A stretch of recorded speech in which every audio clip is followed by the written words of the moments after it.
అనుభవజ్ఞులను కలిసానే నా గుండె బాధనంతా చెప్పానే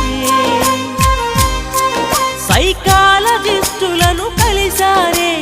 ఉత్తరాలు కూడా రాసానే నీ మనసుకు మార్గం ధ్యానం అన్నారొకరు నీ వయసుకు భారం తప్పదు అన్నారు ఇంకొకరు అనునిత్యం ధ్యానం చేస్తున్నా ఎదమోయని భారం మోస్తున్నా తిప్పలు తప్పక తప్పవని